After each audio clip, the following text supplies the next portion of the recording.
Crew Pros, your single source for high quality, affordable home services. If you are remodeling, repairing, or replacing, Crew Pros are the professionals that can do the job no matter the size.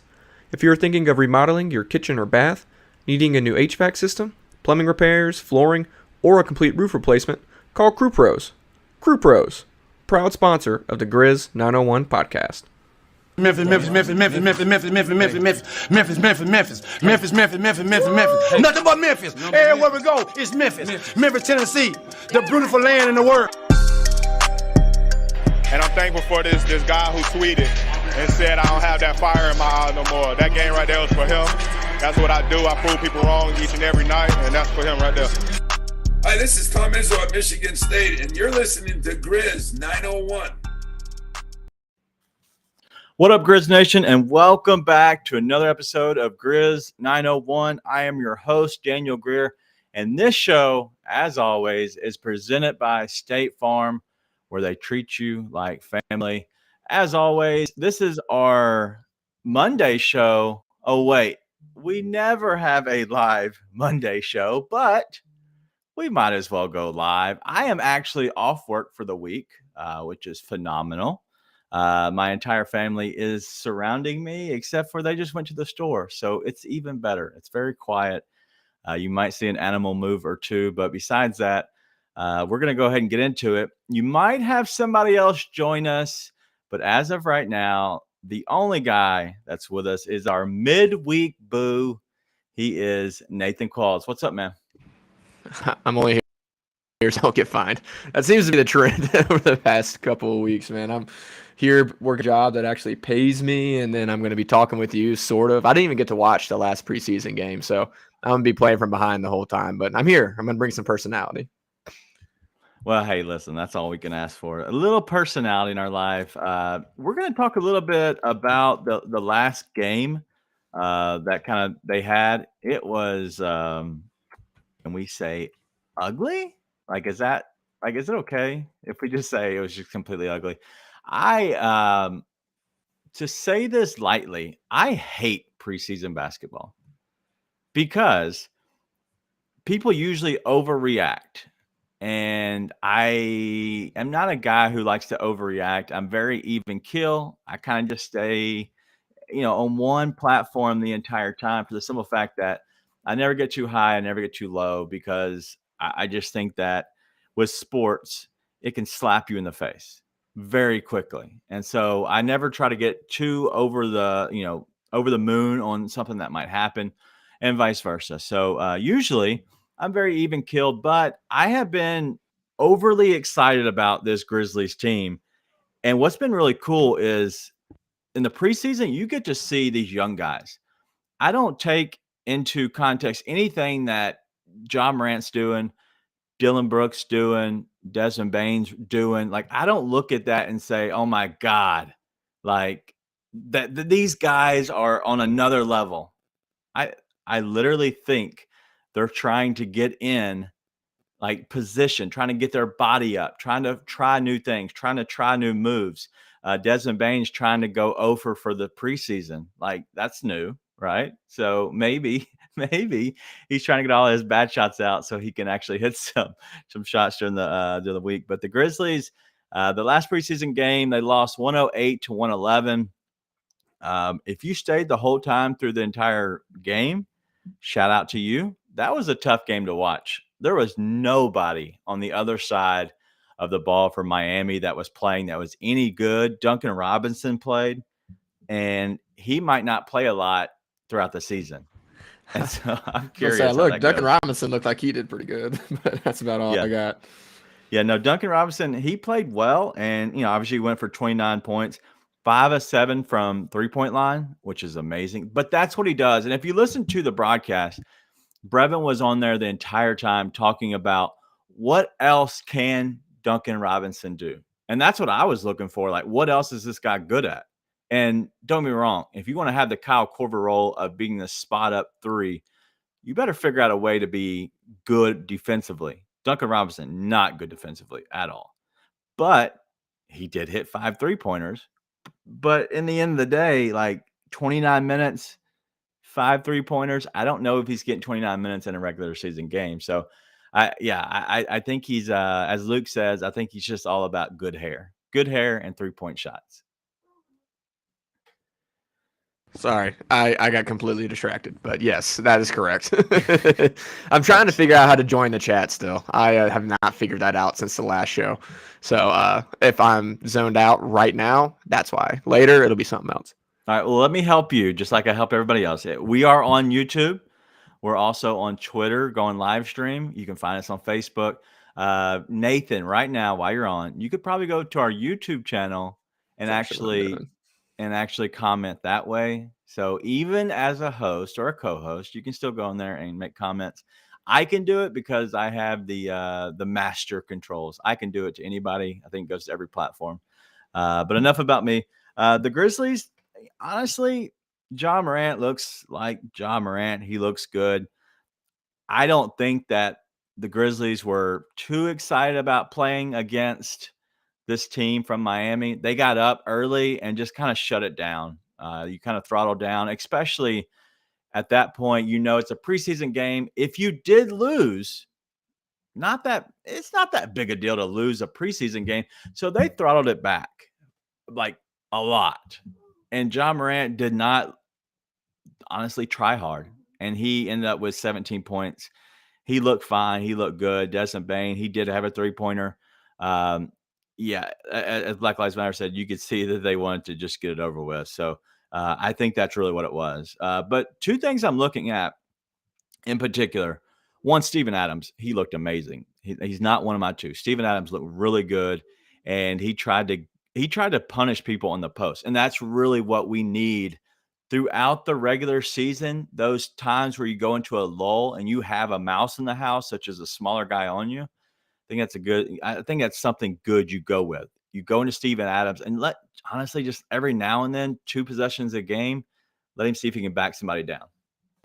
Yeah, that was something that I was talking about going into the preseason. We did for our boy Funaki Stats, we did the little preseason predictions, and I was talking about hoping the Grizzlies let him cook a little bit more down there and let him be a little bit more aggressive as a scorer offensively. And then obviously the main thing will still be getting in there, sealing off, setting screens, facilitating from the high post, a lot of different things like that. But him backing down and then using that quick little spin move 3 to 5 times a game just adds a little bit of a wrinkle in there. And it's fun to watch too. It's just fun to watch him surprise. Yeah. He's just a fan favorite. So I was glad to see them do that a little bit at the beginning, right? I only got to watch basically the first quarter and a half. So it was good to see that.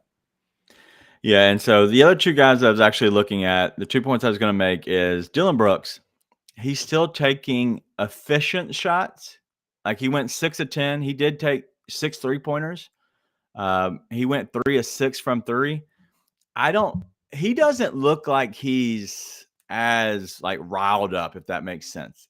This is the preseason, so maybe that's what it comes to is he's not looking like he's like, oh my God, like I'm getting after people.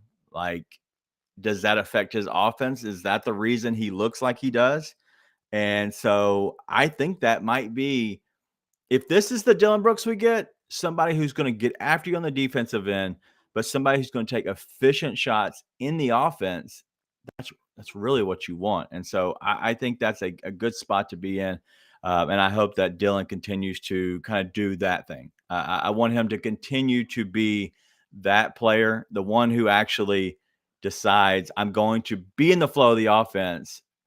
Dude, if we get that Dylan, the spot up, kick out to the 3-point spot up shooter, Dylan Brooks, that's the Dylan Brooks I like.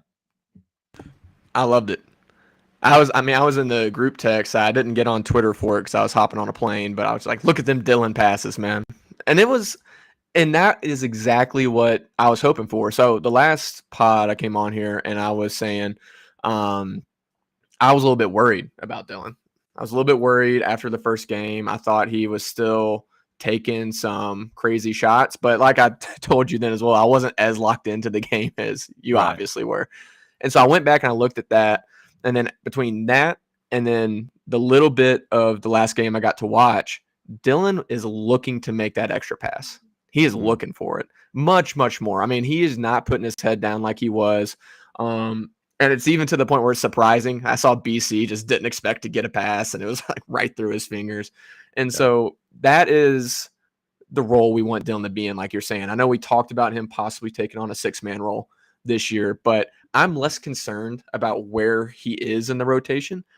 I'm more concerned with what he does when he's in the rotation and how he uses that spot in the rotation, and him facilitating like that, taking only the efficient shots, keeping the ball moving so that the best players get the best shots available. Primo, sign him again. So obviously we got to see it play out in this season, but if this is the Dylan we're going to get, sign him to another extension, man. This is the ideal Dylan Brooks.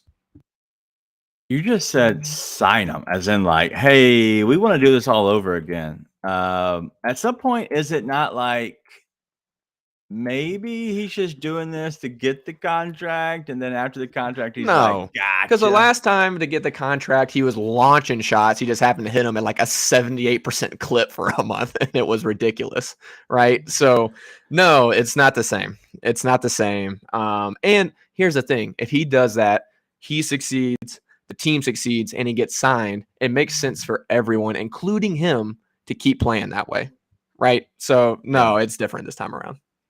All right. Well, we will see about that. I'm not sure if I trust Asterisk, Dylan. we got to see it happen in season. But if it happens in season, yes, because what are you going to do? Yeah. As the chat says, Dylan, that is the fourth option is the key. Like I like him. He does do a lot of fake stuff, such as the playing around. But I think that he's a good player. I just want to see him efficient. More Dylan efficient offense is always a good thing. And one thing we have, what do we have? We have the third man. Welcome, Ryan. Can you hear me? That's the first question. That is that's an important question. And yes, we can hear you. It's not too bad. No, you're good. You're good. We're Not live. yet. Ryan Meadows is here. He's joining us. He is actually heading to the golf course as we speak. And so I want to have him come on. This is supposed to be his time, but I have family out shopping, and I was trying to hurry up and get done. One, I want to be done for the Chris Vernon show. People are watching that. They're not really making sure. This isn't tune in. Got to tune in, audio, visual, whatever this is for Grizz 101 just yet. Just wait. But I had to make sure we got the air before he got on. But also Ryan is going to play golf, so trying to catch him before he goes. So if his audio sucks, just remember who doesn't suck. Zach Jaworski, State Farm. Just remember. All right, Ryan, we just got done talking about Dylan Brooks. I don't know how much of the last game you saw, but he did have more of an efficient game. I think that he is very much 10 shots. I think that's good stuff. He went 3 of 6 from deep, 18 points in the game. So anything that you saw in Dylan Brooks? Yeah, he looks kind of more like he's trying to fit a role, right? He doesn't, at least so far. Now, that could be smoke and mirrors for me for the preseason. I don't know. It's been 2 games, and like they've played the Magic and the Heat. The Heat weren't playing anybody. The Magic sucked. So I don't know if they're in the regular season playing a better opponent, if he's going to be normal Dylan, but it seemed like to me he was trying to play a specific role, which was kind of the defensive intensity, stand on the left side, shoot threes if you're open. If you don't have the open three, then attack the closeout. He didn't look like a guy to me who was trying to hunt his own shot. Now, that's hard to break that habit. I mean, just ask Russell Westbrook about that. But I thought he looked fine in what they've been doing so far. Yeah, I agree. And I think that, honestly, I think it'll be fine. And I think he'll be okay as long as he can figure out a way to actually get into the flow of the offense. And so it should be a good time. All right. So let's keep it rolling. We have one more guy I want to hit on, and that's going to be Santi Aldama. And I know it's Santi season, right? And so we want to hit on him real quick. But Santi, another good game out of him. I think, can we all agree he's solidified into the starting unit opening night? Is everybody in agreement? I would Yep, agree. I'm with you. Yeah. Yep. Wow, look at that. Look at us all coming together. 11 points, 1 of 2 from deep, 4 of 6. He plays within the offense. And I will say something after you. I'm going to go ahead and let you go first, Nate, on that. I really like the rebounding in that. Like I said, I only got to watch the first quarter and a half, but in that there's specifically one sequence where there was a board and he just rose up and got it. And that's the kind of aggressiveness this team needs, especially while Jaren is out. And so I really like seeing that. Why are you giving me that look? I'm looking at my chat. I just responded to something. Nothing. The chat. Okay, I'm gonna continue to ignore you like I should have in the first place. Yeah. So I really liked the way he was aggressively rebounding and going up and strong for the ball. Love that. He's played really well. He's consistently done it. You know, he's gonna get that shot in the regular season, and I hope he takes advantage of it because he's looked awesome. He looks like a real piece for this team. You know, I know in summer league I was talking about how I was hoping he would come compete for a role, not necessarily a starting role or a really big rotational role, but at this point, he's exceeded that expectation. So excited for him to get that opportunity. Plus, he had a sick reverse alley-oop slam in the practice yesterday that I got to see. So, Yeah. Man, Santi season's here. Right on board with Z's season. I'm all on board the train for both. Yeah, I agree completely. Santi just played well. I think he plays better in the offense where he's not a focal point. What does worry me is whenever he does have to go back to the bench and he comes with a bench unit, is he looked at doing more? And so I'm curious with that. Is he going to be looked at doing a little bit more? And does that actually play into his strengths? And so I'm curious how that's going to go because I don't know if that's the type of player he is. Ryan, what you got? Yeah, I'm glad you said that because Santi, I mean, I thought he has done well for what he's been asked to do, right? It's basically stay out of the way, shoot, make a three. When you get it, time your backdoor cuts well, don't clog the paint for us, be okay on defense. And he has done that. Major props to him. I am interested if he just looks better because the 4 other guys in the starting lineup kind of covers his issues. I do think he's a little jumpy on defense. He doesn't read screens very well. Sometimes he wants to switch.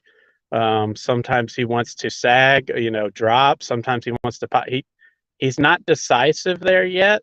So that was my kind of thing. Is he just going to look really good in the starting lineup because Steven Adams can kind of smooth over some of his faults, and he's with Jaw and Desmond and Dylan. And when he goes back to the second rotation, will he kind of be, more out there naked on an island? Is he going to look worse on the second unit, if that makes sense? Yeah. I actually got a bit of a question for that. So when Jaren comes back, obviously he'll move to that second unit, but is that second unit going to be, and Chris actually just put this in the chat, what exactly I was thinking, that big of a change for him? Because he's still going to have Tyus, Zaire, BC, and he's going to have one of the rookies in there with him, right? Is that going to really be that big of a drop-off where he has to do that much more? Because in my head, I think he can still sort of fill a role. It'll be a more crucial role, right? He's not going to be able to make some of the mistakes of that second unit that he can probably make with his first unit and be covered up. But I don't think it's that big of a drop-off going to the second unit, honestly.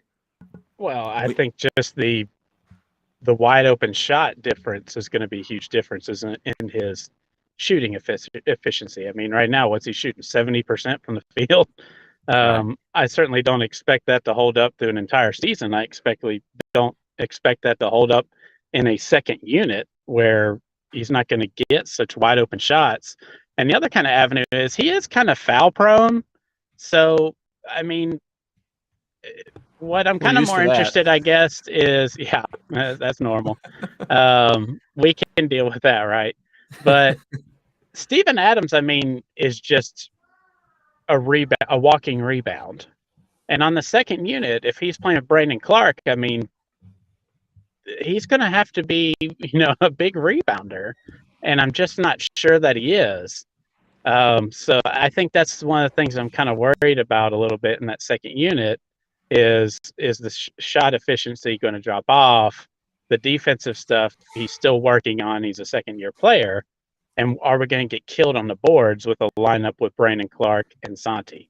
That's what I'm not sure of. But I think he's fitting in fine right now with the starting five. I'm just curious how it will look when he moves back into 8th to 10th in the rotation slot. Well, I think if he does move back to, I guess, the position of being probably the 5, because right now he's acting as the 4. I think you're going to see him be more of the 5 because, yes, and I'm talking about defensively for the simple fact that he's the bigger body than BC. On the offensive end, obviously BC is the rim runner. He's more of the guy who's playing at the free throw line. I think that's going to be his position. But on defensive end, you're going to see, honestly, Santi closer to the basket. So he's able to get those rebounds, in my opinion. And he's rebounded really well in the 2 games that he's played. And he's doing a good job of actually being there, getting into the post on the shots and making sure he gets up and gets the rebound. And so I think he'll actually be fine. I'm just curious offensively, where does he go? Does he fit into the flow of the offense? I think he should. But I don't want to spend too much more time on him because I think that he's a guy that will be fine as we see his growth. I never thought I would say that, but I do think that he's a guy that is going to take good, efficient shots. And I think you're going to see that a lot on the second unit, but that scares me. And we talked about it last pod. Who's the creator? Who's the shot creator on the second unit? Ryan, I'm going to ask you, who's the shot creator on the second unit with, and this is when Jaren gets back, you have Tyus, you have Zaire, you have Brandon Clark, you have John Conchar, and you have Santi Aldama. Who is your shot creator? I guess it depends on your definition of a shot creator. If it's someone that can just break down, if it's a guy who can just break down a defender one-on-one and go get his own shot and create for others, there isn't one on the second unit. If you're talking about, every NBA, like 70% of the offense or 90% of the offense, whatever it is, starts with a high pick and roll or a side pick and roll, then Tyus Jones is your guy on that. Like, he's your setup point man.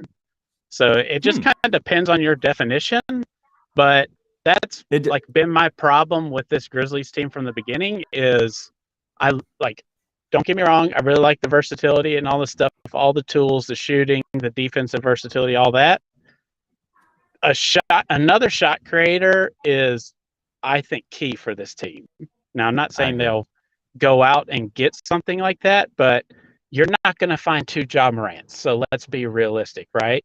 But if you can get a guy that can create for himself and be able to drive and kick out to others or be able to finish on their own, that is a huge asset. Anybody that can put pressure on the rim is a huge asset. All right, almost more of an asset than a knockdown 3-point shooter is someone that can consistently put pressure on the rim. And that's why I've been encouraged by Bane so far. Even though he's missing his threes, I'm not worried about his threes. When he has looked like he's been deciding to work on his creation off of that. Right. Because guys have been hugging more on him, been locking trail on him to take away that curl off the screen 3-pointer and that step back. He looks like he's been trying to work on that, and he's done really well at it so far. Now, I'll be interested to see more complex defense throughout the season if he'll be able to make the passes. That's going to be the big thing for me, but I've been highly encouraged by Bane outside of just not making threes. His actual ability to get by the guy who's taken away his 3 and to drive to the rim and create his own shot at the rim. Yeah, I agree. And Bane has now been he's entering the Jaren Jackson Jr. role where he's being subbed out first and he's coming at the end of the quarter. But yeah, I think this team, to really be who they really want to be, is somebody who can kind of be the shot creator on that second unit. I love the flow of the offense. It's just a free flow offense. But at times, especially, during the playoffs or, the lull points of the season, having somebody that you can just kind of always go to when the shot clock gets down to a certain point and feel good about the shot percentage and the shot selection.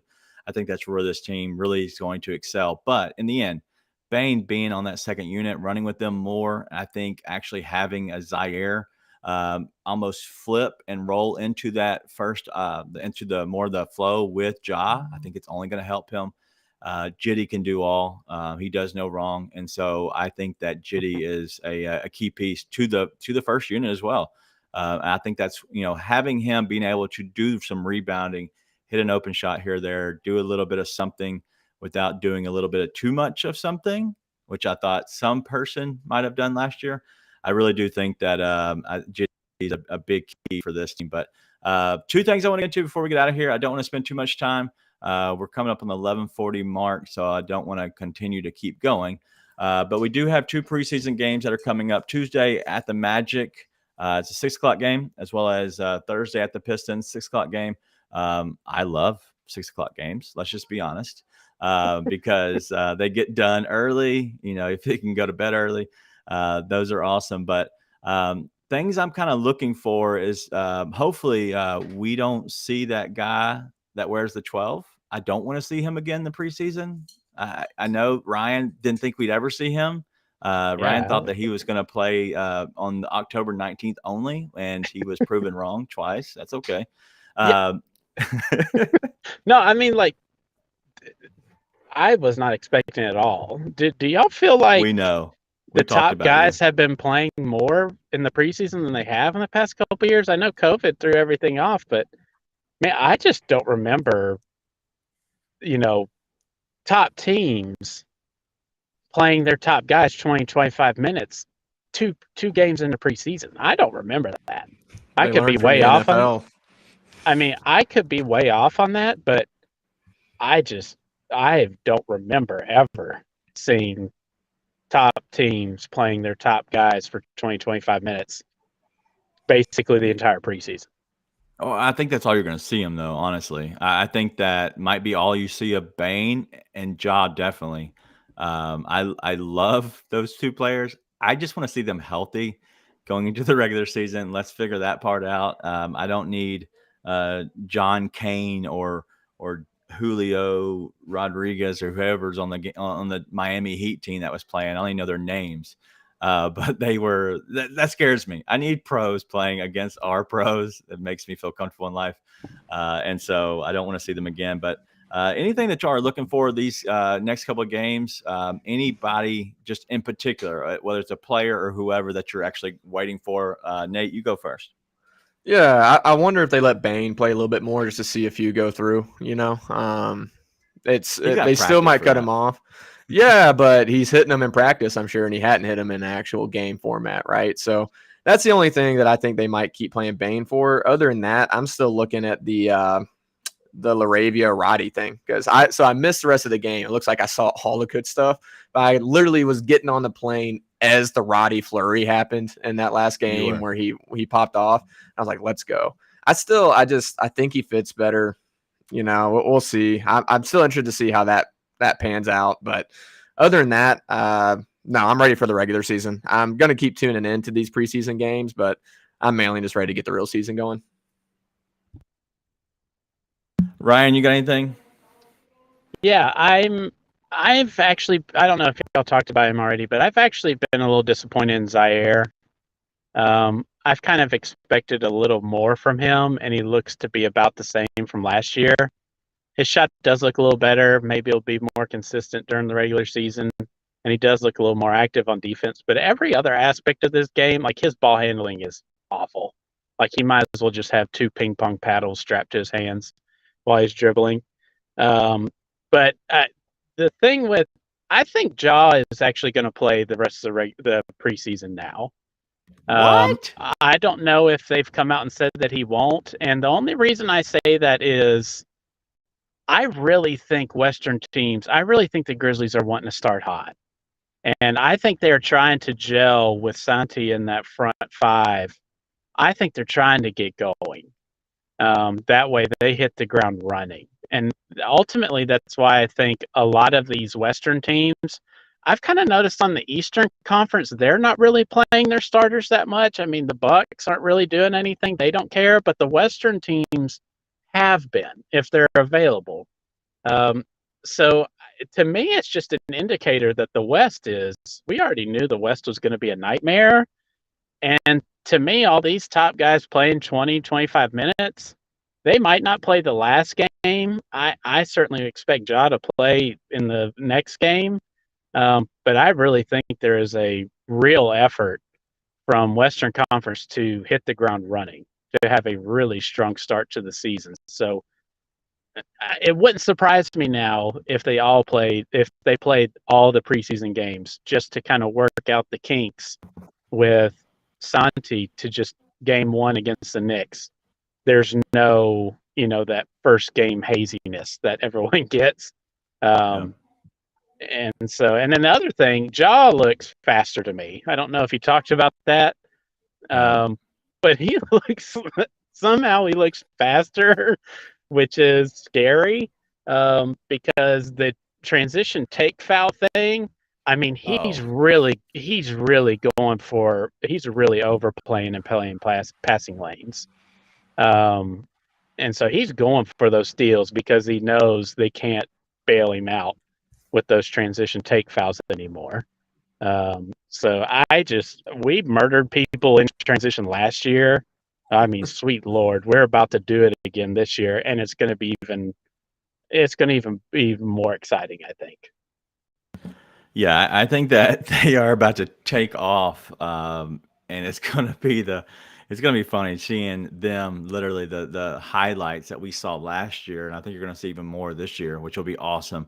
And so I think I think this team really has the potential to be so good just out of the chemistry alone that this team has. I think is very important. We're gonna obviously we have these 2 games left. A little betting advice that we've seen. If for some reason, for whatever reason, you see that Ja, Bane, the starters are not going to start, and you see our backups going to get more minutes, that's going to give a lot of these guys who are looking to be eager to play more. Okay, opposite of our starters. Our starters are great, but they're trying to work on things. They're trying to get things done. They're not caring about beating the other team into the dirt as much as the backups are. So if you see our backups become the starters, the backups behind them are just as good. Our 1 through 15 is probably the deepest in the league, being as good as they are and as young as they are. I'm hoping whenever that does happen, whether it's against the Magic or the Pistons or both, you're going to see those lines come out. And preseason basketball is not the time to be betting. But if you want to take a flyer on 11-plus point win from the Grizzlies when they're not the favored team, it might be a good little sprinkle to put a couple dollars on, because I think that might be a chance where these young guys really just try to body the other team and show, especially these other 2 teams are young as well. And so they're actually working on things, but they're young. And so they're trying to figure out their lane. So anyway, anybody else have anything? Nathan, you got anything before we get out of here? Nah, I'm excited to see it, man. I really want to see what Roddy and Laravia do. I'm hoping they both get a ton of minutes in these next 2 games. Other than that, Santi season, Z season on. Jaws average 30 with the new take foul rule. I completely forgot about that, but he might go for 35 a game. Hey, it might be good. Awesome. I've already taken Ja to win MVP. Put a little sprinkle on it. What you can do, and that make sure you don't use a free bet, but use real cash if you're a betting person, and put $5 on it. It's probably like plus 1,200 midway through the year, and you can put more on it if you want, if you feel comfortable. Midway through the year, because you're not going to have Jaren here, you're going to see a spike, especially since he's getting a lot of more people to watch him. You're going to see the spike happening and have Ja actually being a true MVP candidate. You might be able to cash out at Christmas and pay for some of your Christmas maybe, and not even have to win. You might have a good little cash out. So just know that if he doesn't get hurt, that's good. Kids are getting Dollar General toys for Christmas.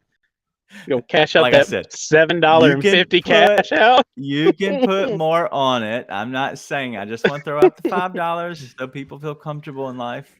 But if you want to put more on it, such as I did, I think it's a smart cash out. Ryan, do you have anything before we get out of here? No, I mean I could ramble about stuff, but it's good enough. We know. We all talk about you in the chat, which we know you don't look at when No, I we're don't. doing the show, and then when you're not on the show. So just whatever you do, don't go look at the chat. All right, that's all we have this week. I have some bets out that are on Monday Night Football. If you want to go check them out, I love Daniel Carlson for 2+ field goals. So if you love the NFL, go ahead and hit that up as well. And you know what we like? Devontae Adams, first score tonight, plus 1,100. Take it to the bank. All right, that's all we got. Let's have a great week. We're not going to do any Zach Jaworski State Farm stuff, but you know what? We love the guy. Go check him out. He's our guy. He's our sponsor. You can go follow them if you need any kind of insurance stuff. But at 901-459-4227. You can check them out on the web at Zach, Z-A-C-H, ZachInsuresMemphis.com, 901-459-4227. Let's have a great one. Be nice and tell your friends.